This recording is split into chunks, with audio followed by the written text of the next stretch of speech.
I'd like to call the a joint finance and board of trustees meeting to order. You're calling trustee meeting. I'm sorry, trustee meeting to order. Barb, go ahead. Okay, I'm calling the finance committee work to order, and I welcome everyone who's in the audience. And a roll call vote, please. Ermeling? Here. Keeney? Here. Maloney? Here. Reinell? Here. White? Here. Okay, I was like, I saw you.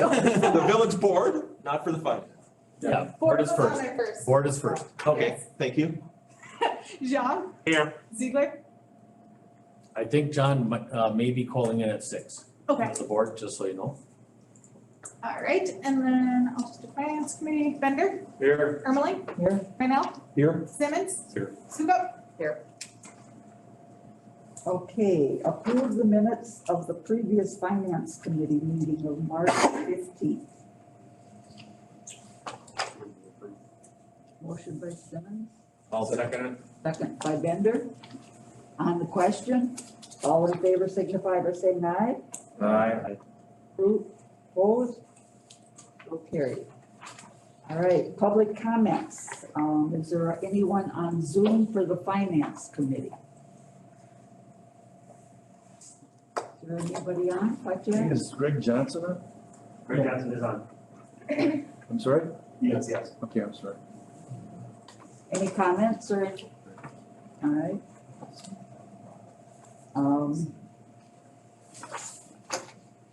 There are no work products, educational presentations, policy issues and discussion.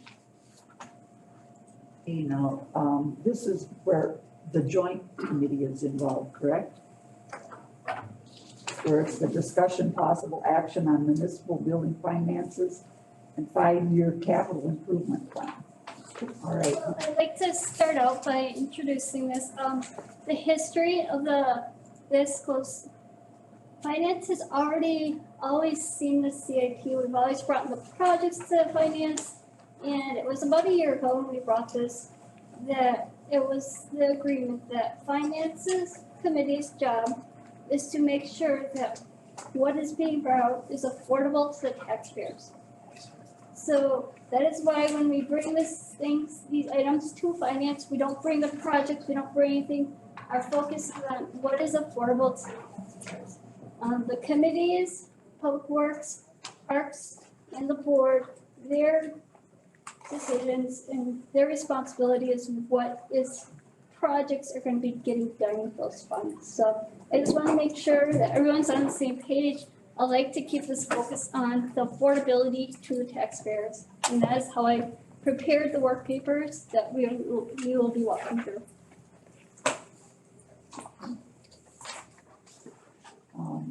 I guess, Mark, do you wanna, or who's going to be presenting? We can, Greg can walk through the work papers that he's prepared, and then I can explain the items that I prepared on the end. Okay. So who would like to go first? I think you have Greg's at the front end, is Yeah. that right? Okay. Greg, are you able to see the screen? I am, yes. Okay. So just some general background to kind of go back to about a year ago, March of 2020 is when we first started kind of developing some long-range financial models that kind of looked at different funding levels for village projects. And so this scenario C is kind of what was kind of the recommended scenario at that particular time. So what we had developed was kind of a multi-year model that had forecasted out, borrowing at certain levels, looking at your 2020 capital projects, looking at the estimated building costs at the time, and then looking at subsequent borrowings in 2022 going forward. And so really the intent of this analysis was, again, to kind of focus on the overall levy and tax rate impact for, funding projects at particular levels. So if we go here to page 2 of 2 for scenario C, we'll kind of see what that, projected, levy impact was going to be. And so when we structured the debt service payments, given that the building project was going to have, a much, an impact on, the tax rate and the levy for debt service, just given the size of the project, and that the village historically is not, borrowing for any type of project of that size, we wanted to structure the debt service payment so the debt service levy did not fluctuate considerably from year to year. For budgeting and consistency purposes, we wanted to make sure that that levy increase for debt service is going to be fairly stable, but then also left, room for future capital projects kind of beyond our planning model. So when scenario C was developed, really from 2021 to 2025, including the building project, we were looking at a debt service levy increase, annually of about $220,000 per year. So on the far right-hand side, you'll kind of see the breakdown of the tax rate at the time we prepared this analysis a year ago. So we showed how much of it was for existing debt, how much of it was for new CIP debt, and then how much was related to, the municipal complex project at that particular time. So again, really focusing on the big picture in terms of what the impact was going to be for projects, over the next several years. So in the chart on the next page, it just kind of shows, graphically that same information, shows how much of the tax rate was for existing debt service, what was related to the new capital improvement plan, and then what was related to the municipal complex. So all those factors and items, related to the projected levy change of about $220,000 per year for debt service. We always take a look at the village's debt burden as well in terms of your debt limit. The village can't have debt outstanding that exceeds 5% of the village's total equalized value. So on the next page is where we just kind of showed where that debt limit was projecting to be going forward. So I think there you go. Thank you.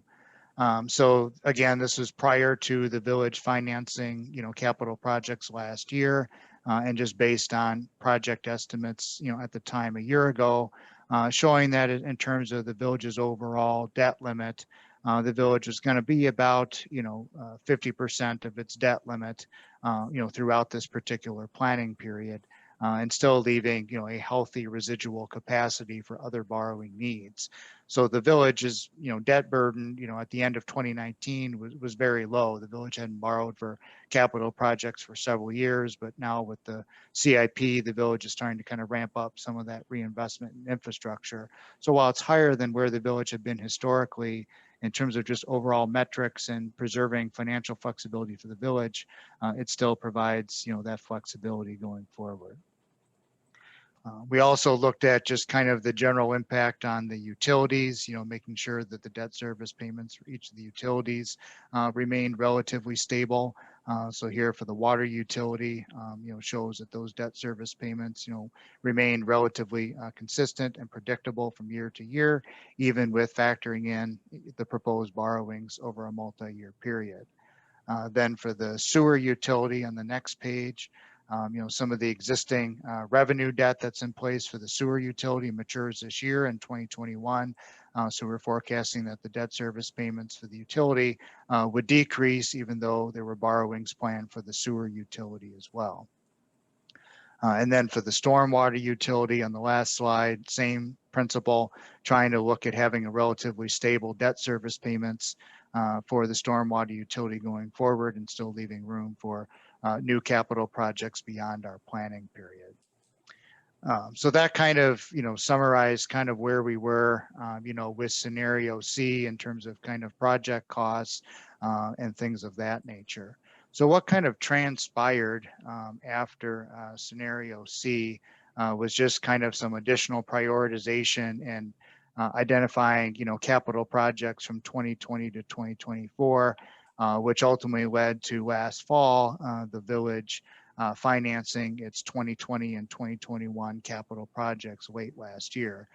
So we made updates to the financing model last October that were presented to the village board at the time those financings were authorized. And then we've kind of updated the model again to take into account new costs. So I'll pause here just to see if there are any initial questions or if staff had any comments they wanted to make on the project list before I kind of go through the updated version of the model.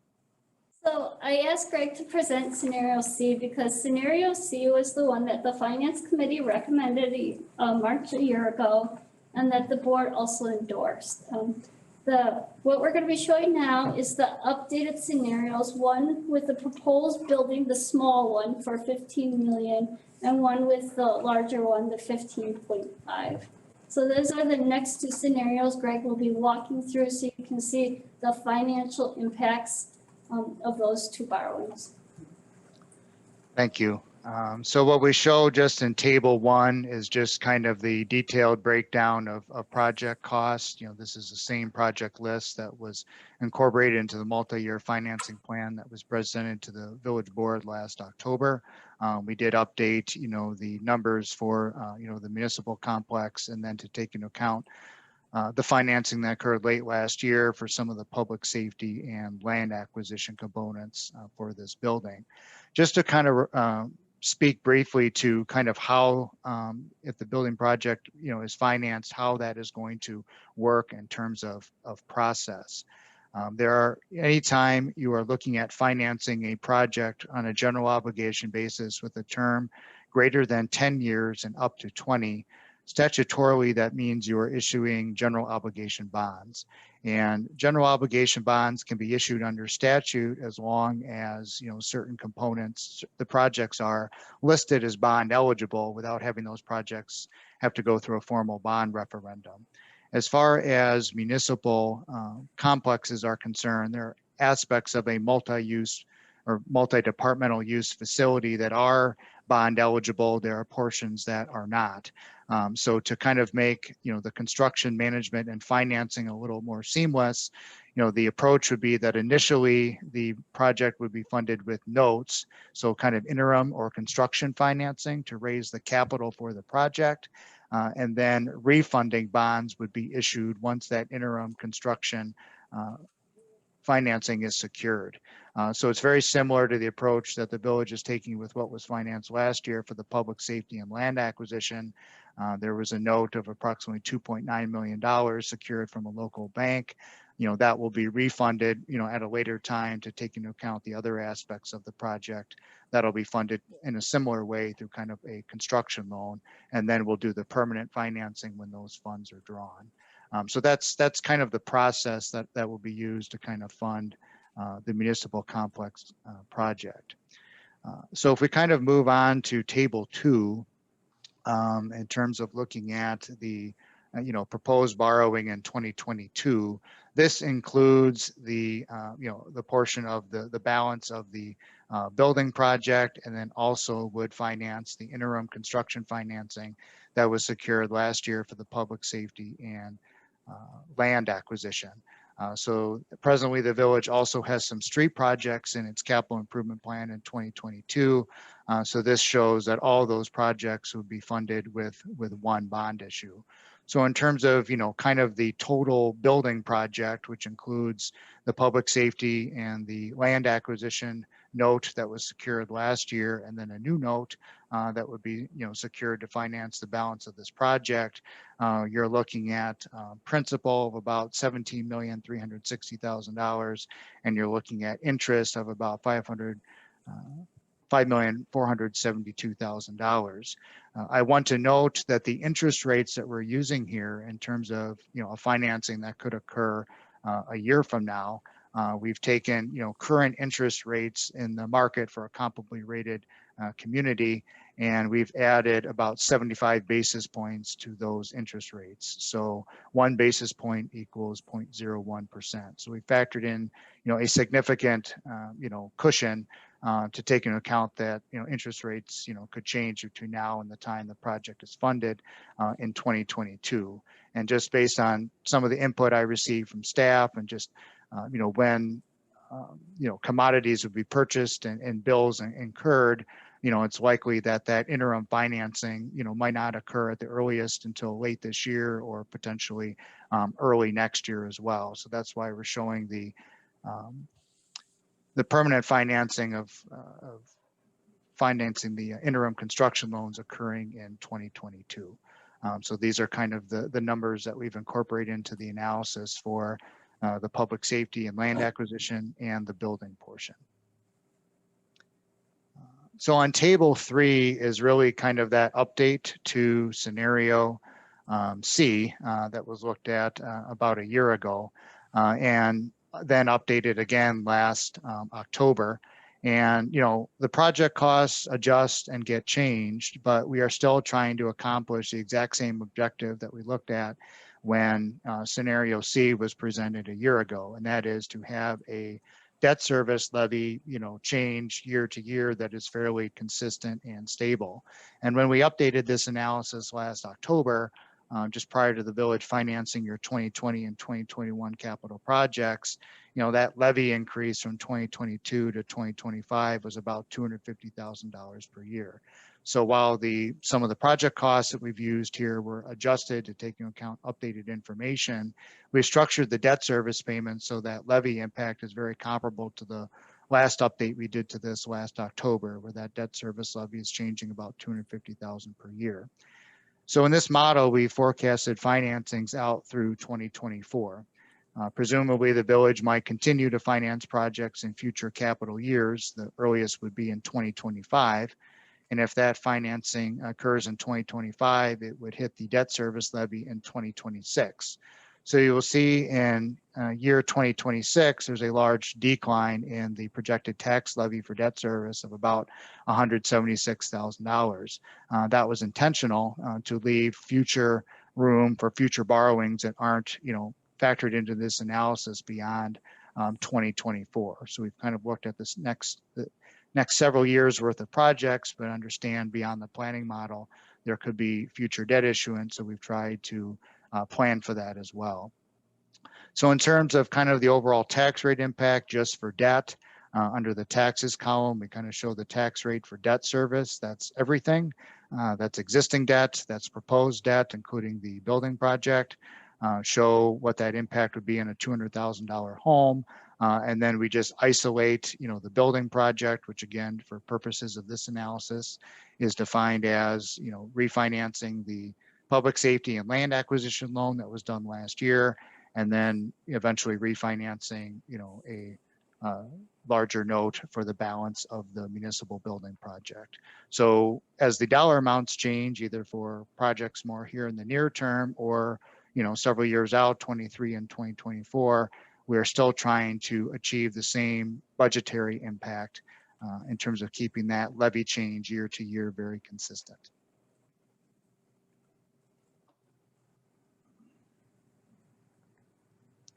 In terms of your general obligation debt limit, so your borrowing capacity, so that is shown on the next table.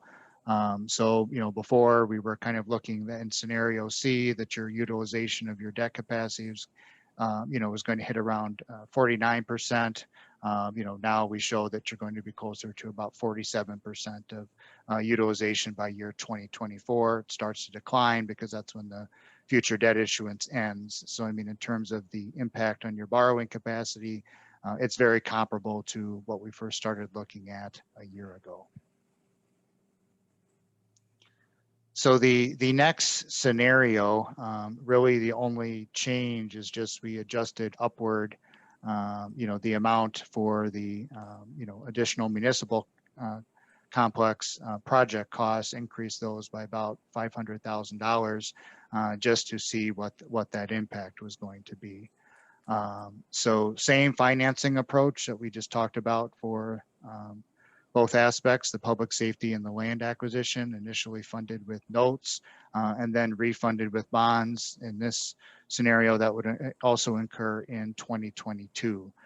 So here you're looking at, total principal of about $17,865,000 and total interest costs of about $5,720,000. Same interest rate assumptions that we looked at in the last scenario. The only thing that was adjusted was the project costs. So when we look at, the tax impact on table 7, this just kind of illustrates the point I've been reiterating, is that even if the project amounts change, yes, your overall total debt service costs will be adjusted. If you borrow more money, obviously your principal is going to be higher, and that will increase your overall interest costs as well.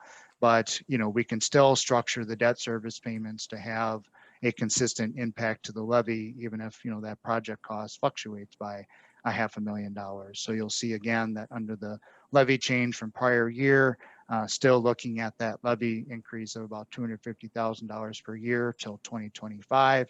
And just like we did with scenario C last year, the planning model ends in 24. So, future years financing's continued. The next one would be in 2025, which would hit the levy in 2026. And we show that levy is projected to decrease in that year to leave flexibility for future capital borrowings going forward. So that's just kind of, again, trying to focus on the big picture in terms of, looking at investment in capital projects over several years.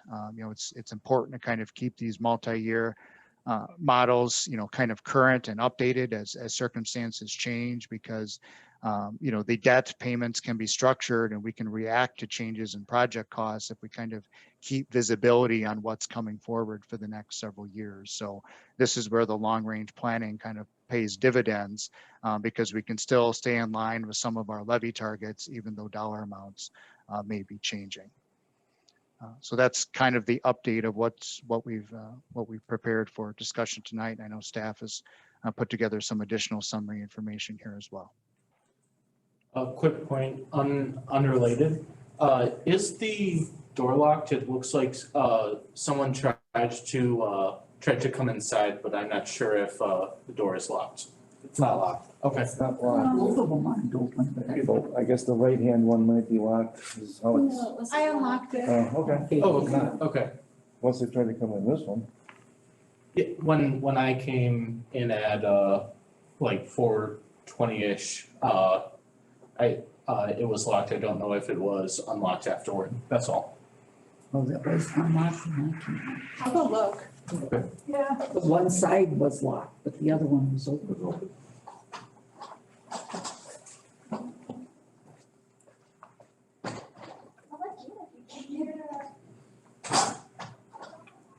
Just wanted to make sure. Anticipating the public coming in at 6 or for 6 o'clock. Keith, do you have your keys on? I do. One side's locked. Someone locked it. I tried. Now, the one side. I broke my arm trying to open up the first one. It doesn't budge. I was curious to know. They should. I just want to make sure those are open. Or you want to check it? Okay. We'll do it. One door was locked, unfortunately. We're just having a door issue, Greg, sorry. No worries. Thanks for checking. Any questions for Greg at this point?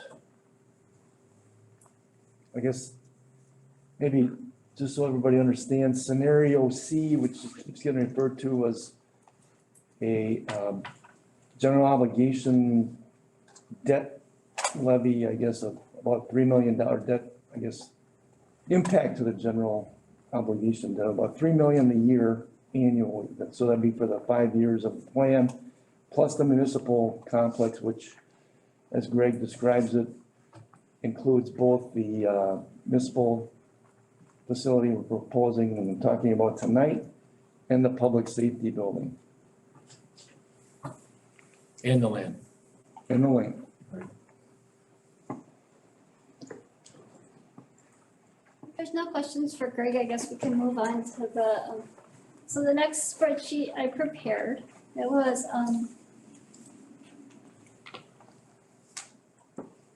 so based on the $15 million tax rate, if we were to go with this smaller building, the I have the proposed borrowings on top from 2020 to 2024. So 2020 is actual and then 21 through 24 are estimated. I have it broken out between the village, the utility, and the variance between the proposed issue and the expenditures projected are the debt issuance costs. So you can see it broken out for each year.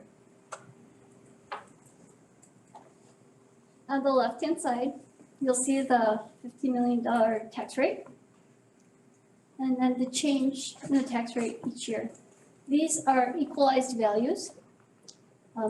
Currently, our equalized and assessed values are 0.86. Our assessment ratio is 0.86. So when you look at your tax bill, this is not the tax rate you're gonna see in your tax bill. These are all estimated, and this is for just a general idea of the change in rate. And then I have what you would see the taxes for the value of home for 150, 200, and 250.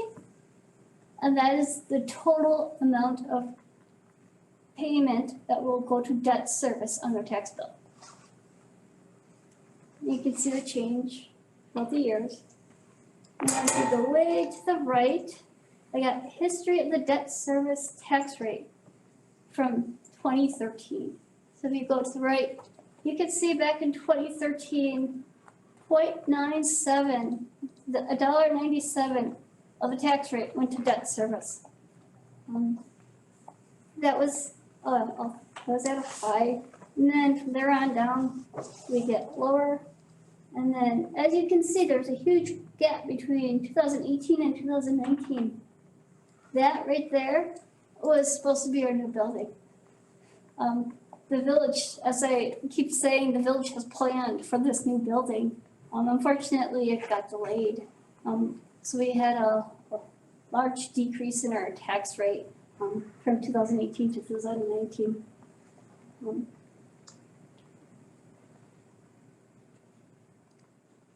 Is there any questions on this spreadsheet?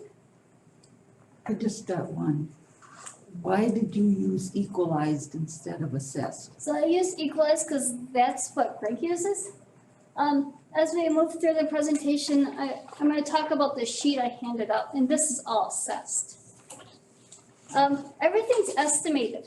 I didn't know if it was worth my effort really to go through and get all these rates to assessed.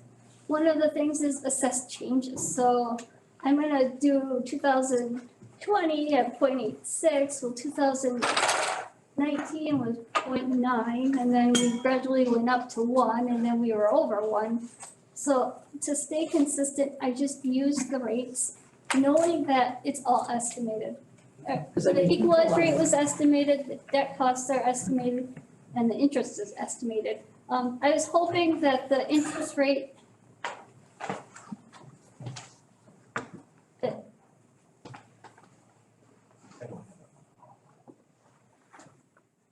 Housekeeping issue. That's okay. I was hoping that, because I know that Greg estimated the interest rates a little high, I assumed that leaving the equalized was okay. And that changes every year too. I was just kind of wondering, because it's hard to, take, say, last year's rate and But I kind of didn't want, it's all estimated, so. Is there any other questions on this spreadsheet using the 15 million building cost? The only thing, just a comment, so basically what we're saying with the $15 million is that not until year 2025 will we actually get above what we were initially back in 2013 as far as the rate per thousand or the amount that we're gonna be paying Yeah. of our bill. I guess So- that was my purpose of showing the history. Right. And then within, other than the fact that we don't know what will be borrowed in 2026, the reality is the existing debt will be going down at that point, from that point on. It's just a matter of what we're going to be incurring for additional CIP or whatever at that point. Right. Okay, So essentially, after 2025, the debt service part of the tax levy is going to decrease, and even unless we borrow an additional $15 million for roads or whatever, taxpayers will see a decrease in their taxes. Correct. It Depends wouldn't- upon the, It wouldn't need to be 15 million. no, No, because that's spread out. But, yeah, Right. Trying to keep it right. yeah, equal. Brian? But as he just said about taxes decrease for the general public, if they're looking at their home value at 200,000 on here, and we've been talking about with the reassessment, if all of a sudden, I mean, what this shows is all good and dandy, but for anyone out there, that could change drastically in so 3 the years. reassessment, we talked about this today, the reassessment, unless you've had a huge increase in value to your property, you should not see any larger tax bill, because everyone's going up. The levy that the village can collect is one number. It doesn't matter if the values are really high or really low. At the state statutes and the state limits, we can only collect a certain amount of levies. So what you're gonna see is the tax rate's gonna change for that 200,000 home. If it's, say for example, all of a sudden it gets valued at 230,000, you are still probably gonna be paying the same amount of taxes as long as you have not increased a lot more than like your neighbor, for example. Like if you do have a large improvement that was unrecorded. So just because the village is reassessed, we can't collect any higher taxes, say year to year, without, say there was no growth, everything was static from one year to the next. We were collecting 2 million one year, or 2 million the next, the ratio of what's assessed. And if all of the property is assessed equitably, there should be no change in what you pay in taxes. You know, that's probably not the reality in every case, obviously, but just in principle, how that works. no, I'm just gonna reiterate what he said, so if the overall assessment goes up 10% and your house goes up 10%, your taxes are going to be the same. If yours go up 12%, you're gonna pay more. If it goes up 8%, you're gonna pay less. It's all based upon what the overall valuation for the village occurs. For village taxes, Correct. what percent are we on our tax bill? 86%. No, I mean, between the school, and Oh, NCC, that. Marathon County. 30%? Yeah, so we're 30% of going Yeah. right in ours, so Right. if something else happens on the school or the tech or Marathon County, there's a lot of volatility there too.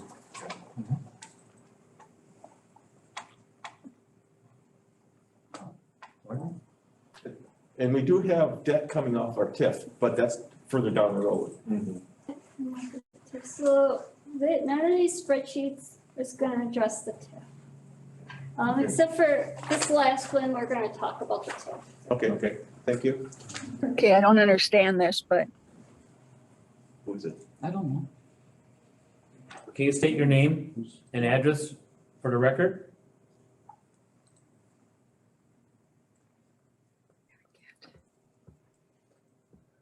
I got it up on here, hon. Oh, I think they're talking. I muted her.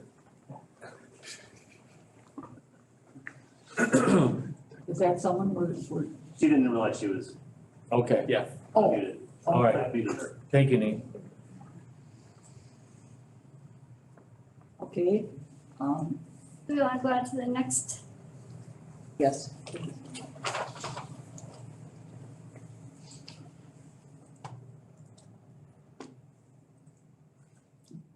Change mine. okay, so this is the $15 million building cost, there we go. The previous one was scenario C, as it was indicated on the sheet, if nobody else noticed that, I did. Okay. So this shows the refunding of $900,000 of the bank note that was issued of 2.9 in 2020. We issued from Intercity an interim note for about 6.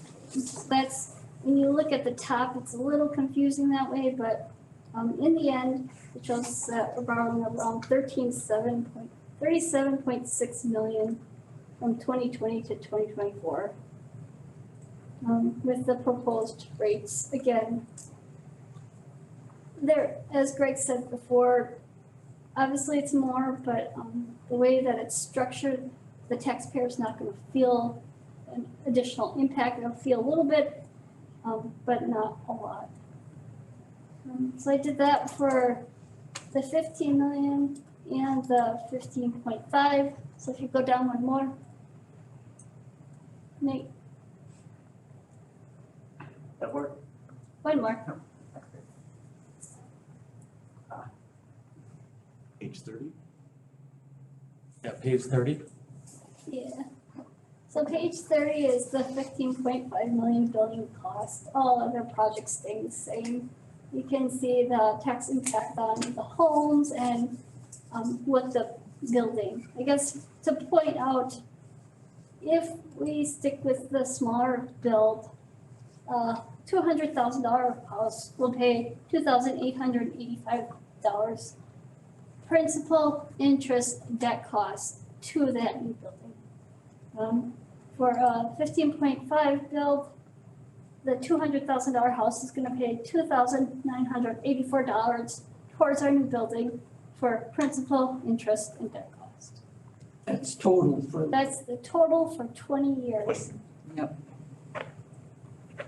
If we were to special assess each homeowner, each business in the village of Weston with one lump sum bill, here, this is your bill for a new building. A person with a $200,000 home would get a bill for $2,984. Another way to look at it. And the $15 million bill is $2,885. kind of like a special assessment. I got a question on, when I'm comparing the $15 million building, Yes, this 2022 is the borrowing, the village borrowing is gonna be 21.2. But if you go down to the 15.5 borrowing, it drops to 18.7. What page you on? 30. Am I reading that wrong? no, that's right.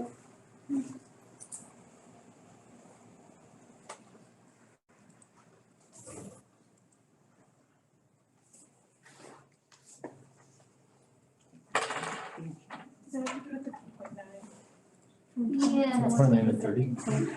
Yeah, 29 and 30. 29 is at 30. 21.2. So what happened in the 15.5, I eliminated the 2.9 thousand. If you can see in the, for the 50 mil build, I put the 2021, I put the negative there separate.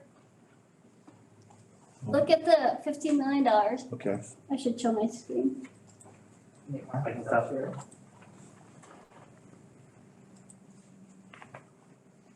The figures at the top are not factoring into the tables below though, are they? That's just a kind of a summary, Yeah, that's a summary. so the other numbers are coming off of the, So like, if you look at the screen, I'm showing in the 15 million, look on the screen.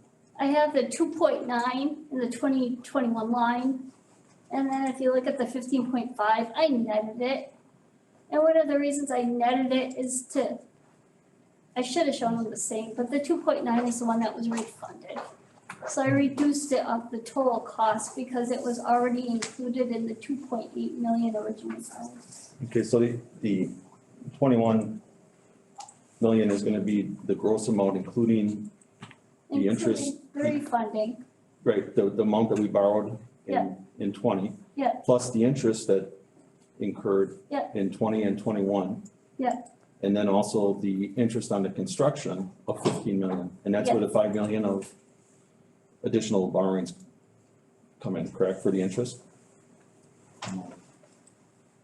5 million. No, when he was giving his narrative, was gonna be like 18 million and then his actual principal, but the interest would be added on to that, is that correct, for like 5 million? Is Greg Five still, million. No. I take it that that's the interest on the long-term, the 20-year repayment. Is it? So the interest was not separated on any of my Right. spreadsheets. I did not handle that separately. Okay. Just that when he was talking about the borrowings. He was talking, and he was just summarizing the sheets that he was working off of. So for, if you look at this one, the $15 million borrowing, he was talking about the $6 million interest Total for, interest On the 20-year, over the entire period, on the entire period, right? is that correct? no, if you look there, that is for the 2022 GEO bonds that are gonna be issued. And the total interest on that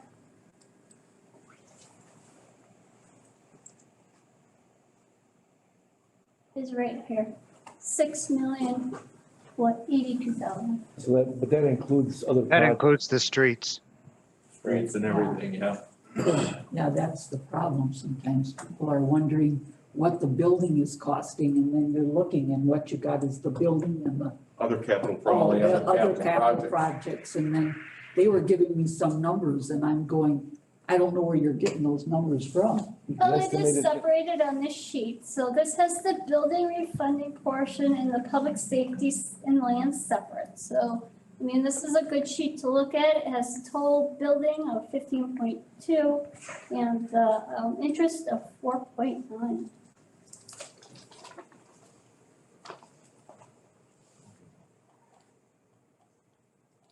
Somebody borrowing 27 million. It'd be the column after streets portion. Right. It does have it summarized on the bottom. Yeah, the totals on the right-hand side, when you look at the totals column on the bottom, it has the building project pulled out. And that's the building portion and the public Over safety here. portion that are together. Right. Most people aren't thinking of the public safety at the same time. They're only thinking of the. Yeah, so you would just subtract out the public safety from Right. that. Question, Director Troutman?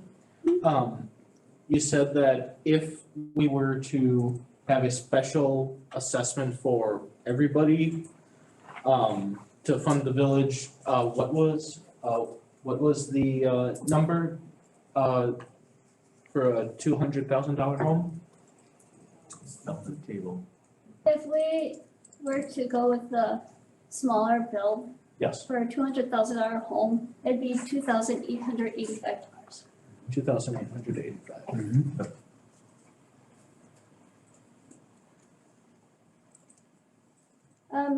If you want to move on, I have this final graph here as I want to, so the difference between scenario C, which was the original scenario approved by the committee and the board a year ago, I have the home value of $150,000 and the amount of their tax bill going to debt service. And then I have with this small bill, the 15 million, a home value of 150,000 and the amount on their tax bill that goes to debt service. And I have the difference between the scenario C and the 15 million bill to the right there. The largest increase comes between 31 and 35. You can see there's a difference between $28 and 27, 28, 24. Yep. Not a large difference. No. And then, if you go further to the right, one is 15 million, the other one is 15.5, just to clarify the mistake on the end there. You can see the difference between that extra $500,000 does not really change much, except when you go to 2036 and 2037, the highest changes there are $10 and $13. May seem like a silly question, but is that when we're paying more interest or more principal? Because a jump of $6 makes, I need an explanation, I guess. That's just the way it was structured. I guess I didn't look to see, It's just taking into account the principal different structures of the debt model as we update future project costs, interest rates change. It's, Right. there's going to be differences between the debt structures in each of these scenarios in different years. So it's not intentional that it went higher in some of those years. It's just when you look at 4 to 5 years of borrowings, different interest rates assumptions, different project amount assumptions, you're just going to see some variables within the model as considering everything changes between each of these scenarios. I understand that sometimes when you issue bonds, you may have more interest in future years than you do initially. Is that correct? Yeah, some years we're restructured. Everything that was in scenario C got completely restructured with different interest rates, different principal.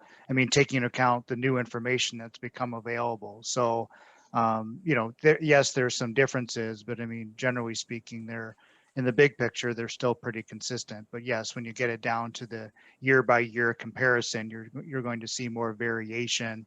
Just due to the fact that the model is completely revamped and updated to update the project costs, the interest rates. And so literally every year is going to be different. Thank you.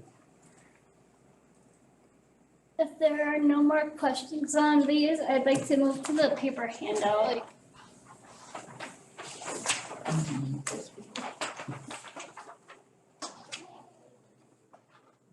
So this paper handout has lots of assumptions in it. We're assuming an increase in our assessed value every year. We're assuming our TIF is increasing in value every year, and that we're getting a 1.2% net new construction. All those numbers go into the calculation of our tax rate and levy. I started out with year end 2014, levy year 2013. It shows our assessed values. Assessed out is our TIF out value. So the valuation outside of TIF. TIF value obviously is out value in TIF, and then we have our totals. I have it broken out, our levy broken out between operating, debt, and TIF. So when we levy for the Village of Weston, we collect a large sum of money, and then we have to distribute it to the proper funds. Operation goes to Fund 10, obviously, and we have some going to our CIP and some going to the Aquatic Center. Debt is just that. It's the amount of levy that we take from our taxpayers to pay off debt. And then the TIF, that's the amount of increment that the TIF generates. And then we have the tax rate. So the tax rate is the total tax rate, the amount that we have to tax our taxpayers to pay those different categories, operations, debt, and TIF. As you can see, I have the tax rate from levy year 2013 all the way to 2025 for scenario C. And I show to the right of the tax rate those increases every year and the percentage increase every year. I guess what the assumptions here is that we are levying the amount that the state allows us to levy. I'm not projecting any operations or anything like that, any increases in operations. I am projecting that we will levy the full amount that the state allows us to levy.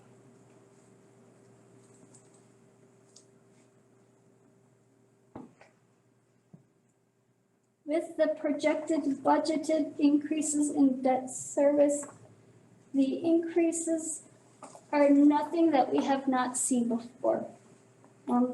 The highest year with scenario C was actually last year at 5.2% increase in our tax rate. With the $15 million, the smaller bill, the highest year is going to be next year at 5.38%.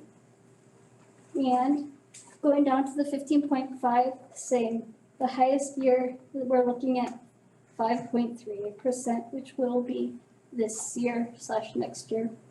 When we levy again. You're referencing the highest percentage increase, but actually the highest rate is a different year, correct?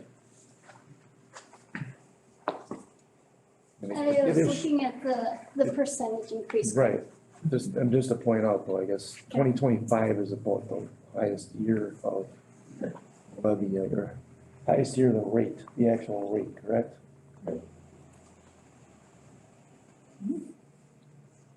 Yeah, your actual rate is the highest, but then you're getting each increase each year is what it amounts to. Right. Now, you said that you talked about, you were talking about the TIF value, et cetera. There's nothing in here as far as when those will be paid off or anything like that at this point. Am I We have correct? no projections of closing our TIFs is in here. If we do choose to close our TIF, we don't automatically get to take the dollar amount in that TIF column and add it to our operations. No, we only get our portion. Well, that is our portion. The 2.2 is our portion. For the TIF increment, TIF one got over $5 million. Oh, Closer to okay. 6. So this is just our portion. That is just our portion, but the state does not allow us to just take our portion and bring it over to operations. Right, So what we're gonna see is a rate decrease when that TIF does decide to close. And even like now, if the valuation in a TIF were to go down, that value in that column would also go down. Say we eliminated $50 million from a TIF, that TIF value would go down and we would see it reflected in our total tax rate. Just in a hypothetical. is there any rule of thumb as to typically what comes over from a TIF on close, or isn't there anything? There is states, yeah. When we looked at it before, we're looking at between $1 and $1.50, I think, decrease in our tax rate when we were close, like TIF one. Okay, TIF two is not as significant. right.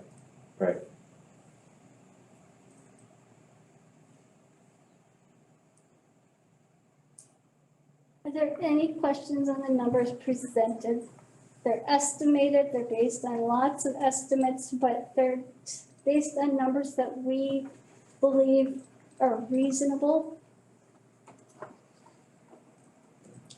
Anybody have any questions for Jessica? Comments or?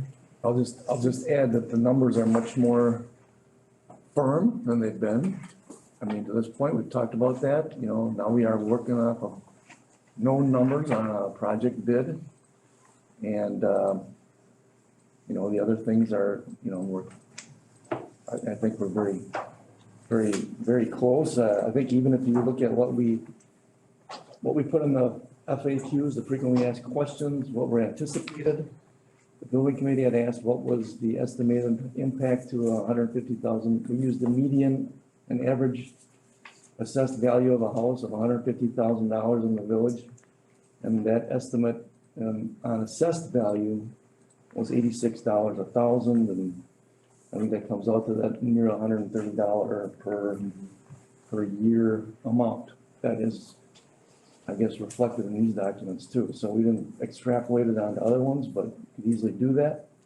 So I guess to Jessica's point and my point in my email yesterday, to kind of update some things, there's always gonna be some level of unknown in terms of, interest rate when we actually borrow and things like that, but, rates right now are at historic lows, we are told by our financial consultant, and yeah, I think they're destined to go up, obviously, but I don't think, the project is certainly looking very affordable relative to where we are with borrowing and our ability to borrow and things of that nature, so just my 2 cents worth, I'm sorry. Now, are we looking at borrowing 2022 or 2021 end of? At this point, there is no projected borrowing in 2022. We're actually looking at 2023. So we're Oh, not gonna. no, I do- take that No, back. it's We're not 23. looking at borrowing in 21. We're looking at borrowing in 22 and the first payment back, like off our levy, we wouldn't see that until 2023. Okay, because I'm concerned, you know, if holding off too long that the rates are gonna start going up and it's gonna be. you know, So another thing I wanted to really point out is as these federal funds come out and all these communities are gonna be seeing a lot more money, they're gonna be wanting to do projects. And they're gonna say, oh, we can do this project and instead of just doing this project, we can do 10 projects and put our funds towards 10 projects and then we'd still be borrowing. So as we're gonna see more people wanting to borrow, we probably are gonna be seeing more people going to the market wanting to borrow. So I think, Greg, you can correct me if I'm wrong, but with more competition out there, I don't know if the rates, are they gonna be more competitive? Last time we had a huge premium, are we gonna see that again? Yeah, I mean, I still think, there's very strong demand in the market for municipal bonds. And so, I mean, we haven't really seen that subside at all over the past, year, certainly even through the pandemic. There was always strong demand. So I think to your point, Jessica, about, if recovery dollars kind of provide opportunities for communities to do projects, that's also going to put on more demand for contractors in terms of and availability to do the work. I think that's another aspect of this as well. Would. Yeah, because that was my concern. Right now, rates are low, very low. But in another year, I just, Greg, was it 75 basis points was the estimated increase or what they used for the? Yeah, I built in a 75 basis point increase. So we just financed a project today for a county in Wisconsin that was, about a $43.4 million financing, and they were paying, in the early years of the bond issue under 0.5%, and in the 20th year they were paying, the interest rate was just over 2%. So certainly, more favorable than the cushion I built into these numbers. 4.5 to 5%. anyone else have questions? Anybody on the board? One question that I've been hearing is that construction materials are quite high based on the supply chain having been interrupted for a large part of the pandemic. Even with the cost of materials being significantly higher than usual, will it still cost the taxpayers substantially less to do it with the bond market at the current rate? The cost of materials and whatever's supplied by the contractor under the Okay. bid right now is set.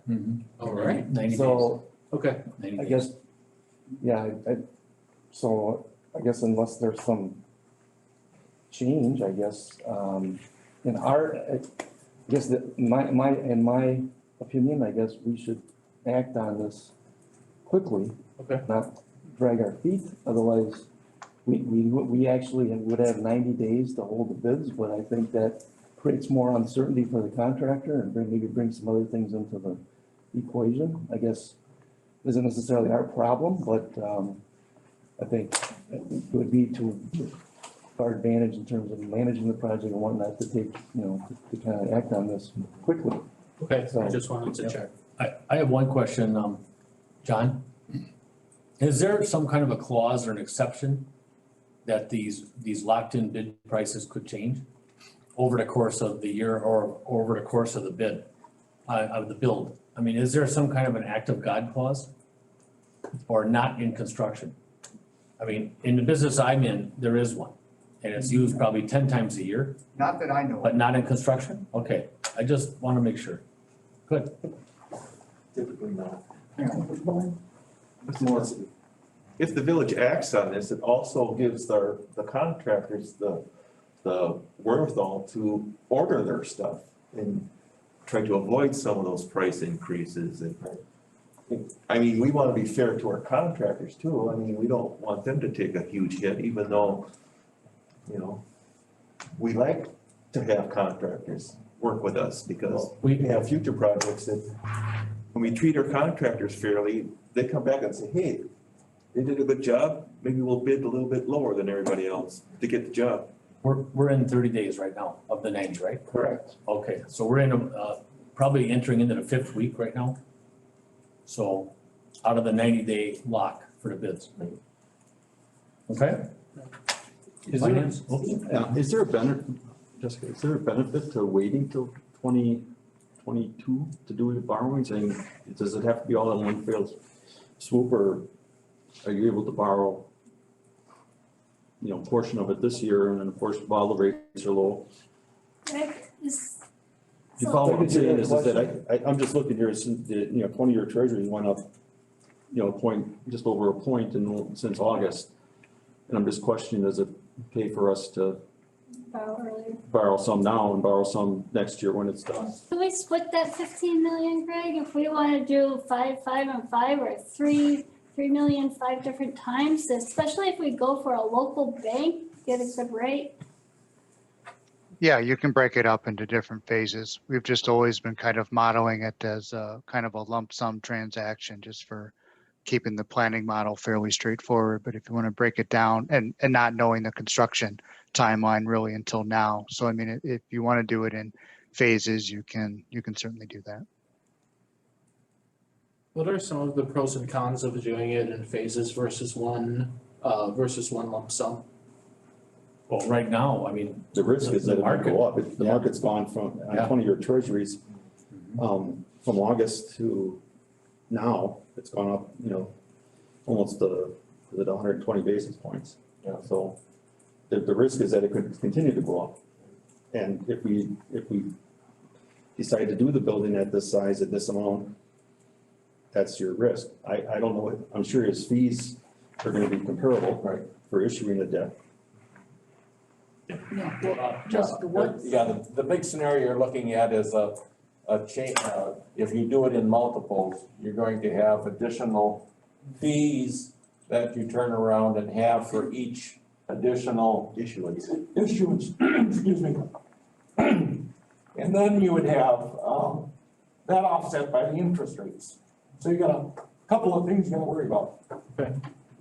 It's like refinancing your home, and it's gonna, to gain points, all the costs of refinancing your home.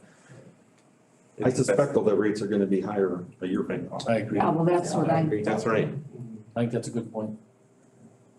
But, and we actually have debt that we have, temporary borrowing, if you will, that if we could at least get that into a lower rate, then I don't know what you're paying right now, I don't.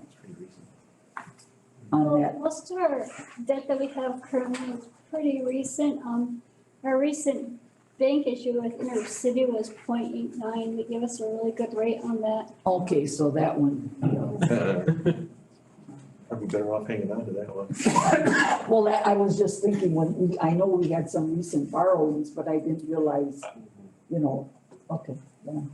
So let me give you a question, Greg, is, so I'm not gonna say this is gonna happen, but if we go ahead with this project and we decide to fund the entire amount through bonds, what is the timeline between the time we decide and that bonds are issued? On So, average?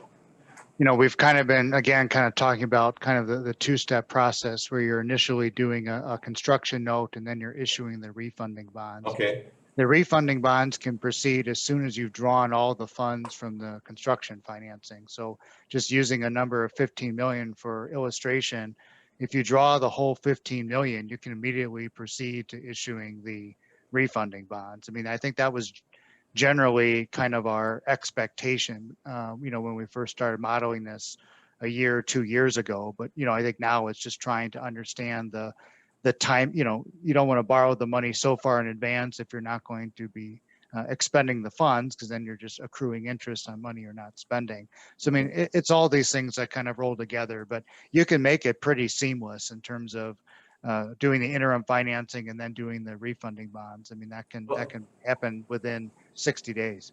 Okay, I think I probably asked the question wrong, so does it take 3 months to issue the bond and get a response back, or? Oh, to go through the permanent financing of issuing the bonds, that'll happen Yeah. in under 90 days. 90 days? Okay, Under thank 90 you. days. Thank you, that was the question, I'm sorry, I didn't make it clear. Oh, sorry. No, no worries. Are we close? Finance? Finance, so you're all satisfied with the questions and answers, okay? Board? Hearing nothing, finance, I think you're up first. Yeah, just let me look here. Okay, future meetings, Monday, May 17th at 4:30. Does the committee No, want no. to make? Oh, number 8. No, we No, want number to stay on, page number 7. Recommendation. Page number 7 in the Oh, I'm packet, right here. sorry. That's right, that's right. My computer doesn't have everything on here. No, that's good. Okay, Finance Committee, what is your recommendation?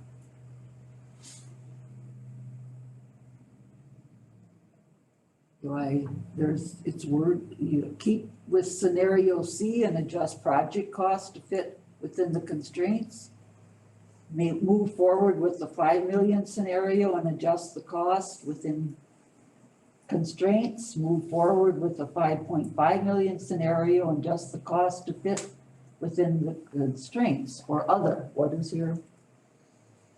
And I believe the 15 million designates the 20% reduction, correct?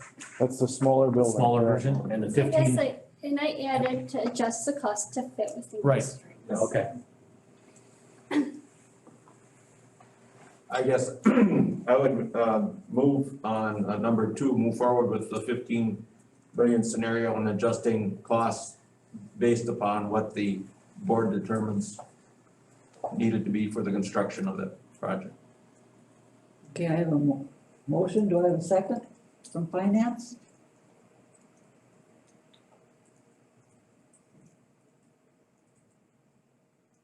Do I have a second?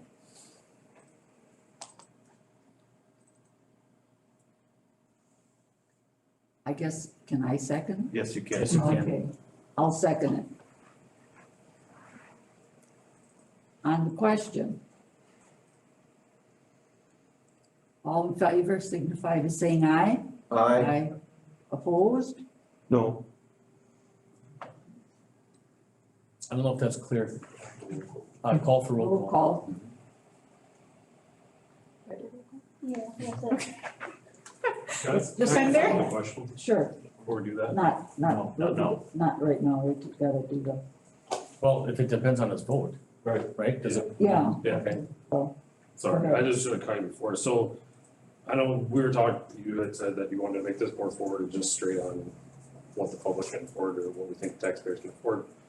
But the $500,000 that's there, what is that? The $500,000 Is it gonna save us in the long run? Is it gonna? That's my struggle too, I'll say, is that I just, Okay. The 500,000 is a 20% reduction in space in the administration area. So it's the garage and everything else is exactly the same. But it's approximately 3,700 square feet, top and bottom, so it's almost 1,800 square feet on the first floor, 1,800 square feet on the second floor. And that would be taken out, which will represent 20% of the administration or office area. John, if you can expound a little more? Yeah, and to break it down even better, it comes down to $76 a square foot of office space. So kind of the theory there is put that in line of in 15, 20 years, if you had to add that space back, what that $75. So I guess I just wanted to let you know what that came in at. That's what that dollar amount is representing. But it is a three times the size of what we have now increase for administration. And in the 7th year, bookkeeping does not need to be kept, it can be kept digital. So just some thoughts. Now, what you were asking, I guess, Lauren, go ahead. Nico. No, I just, this 15, is that changing from the heat, the HVAC system from Yeah, VAF to? So we had the minimum cost, keep, Can you answer my question? I can answer the question, I guess. I didn't want to speak without being recognized. So the difference between the 15 and the 15.5 is a smaller building and not using the variable refrigerant flow, VRF HVAC system. The 15.5 represents the full building and this VRF HVAC system, which the building which follows the recommendation of the building committee. Salt shed? The salt shed is part of the contingency in the project. The contract that that's for board discussion later, action on the contract itself. We're talking about the project budget that's in the CIP here, or what's borrowed for this project to finish it up, so. So building committee came forward with 15 recommending the, Well, the 15.5 will cover the estimated, all the costs that would finish the project, including the recommendation by the building committee of the base building with the recommended HVAC system. It was, Michael's got his hand up back here. Yeah, I guess Jessica, correct me if I'm wrong, but in these scenarios, I guess you guys are getting caught up on what's in that number a little bit with the building, but I guess it's based on the scenario of the tax rate payback. And I guess the language of, and then adjust other project costs that fit within the constraints. So if you guys, my interpretation is if you say move forward with option 2, it doesn't necessarily lock in the building size because there's still that option of other projects that can be adjusted. So this is just strictly the payback, that's the amount of debt that would want to be taken out. Oh, good point, good point. okay, so are you asking what's the difference Yeah, my that, question got answered. what it's gonna cost for the I mean, I know the 500,000, but what does that do as far as the cost for me, the taxpayer? Yeah, that's the You know. small amount that your difference that. It's very Yeah, limited. all the way down, $1.54 Yeah. to $2.20, depending on the size of your home is what it amounts to per year. That's the difference in the 15.5 and the 15. That's your difference between the two. And the reason that I turned around and did the 15 mil, my thought is that that's a reasonable number. It shows that we're trying to limit what our overall expenditures are and going with the smaller building and still maintaining what we need to have for our improvement for our entire operation, I guess. Okay, any other comments? One last comment. Okay, And if you were on the building committee? Yes, I was. And you know the process that the building committee went, they actually cut down the size of the building. Right. Through this entire process, 11 meetings that we have or how many meetings we have. So it has been cut down. Right. Okay, we're back with finance. right, okay, now we had a motion and a second. And we had a roll call. Okay, Bender, Aye. Ermeling, Aye. Minell, No. Simmons, Aye. Suka. Aye. Passes 4-1. that was for number, What's that? that was for which Number option? For number 2, 15 million, number 2. Just for clarification. Yep. Okay.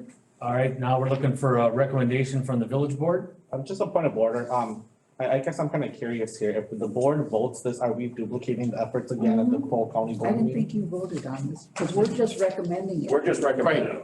So, well, I guess are we able to just hold off on this one till we do the actual full board meeting and vote on it? Actually, because it's agenda and it's joint meeting and it's listed as an action by the village board, if we take action here, we don't have to take it in our meeting. And this is just for financing, and I have number 5, it says move the decision to the board meeting, so it's up there for, I'll make a motion to move the decision, or the recommendation from the finance committee to the board meeting. We have a motion by Zong, Second, second by White. oh, excuse me, I'm on, You're on the board. I forget what meeting I'm in. You are correct, Mundo. On the discussion, any more discussion? Hearing none, all those in favor say aye. Aye. Opposed? Roll call vote, Mr. Chairman? Roll call vote has been requested. Ermeling, Aye. Feeny, Aye. Maloney, Aye. Minell, Aye. White, Aye. John, Aye. Ziegler. He has been on since 5 to 6. He is muted. He says he's not gonna get on until 42. Okay. So, and I have nothing here from him. So if you. Aye. Oh, I got an aye. I stand corrected. So carried. I got unmuted. Thank you, John. Now Barb, number 7. Number 7, I just had to pull this up here, so I have it. Okay, next meeting date will be Monday, May 17th at 4:30. Topics for future meetings?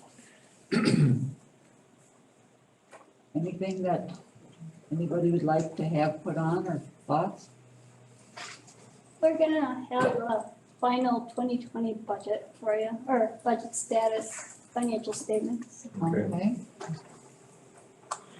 Right, any other comments from staff? The audit is next week. We're pretty much finishing up financial statements, so everything is looking as we anticipated going in. Good. Okay, any remarks from, well, that's yours, Mark. Remarks from board members? Hearing none, all yours, Barb. Okay, remarks from committee members. Alrighty.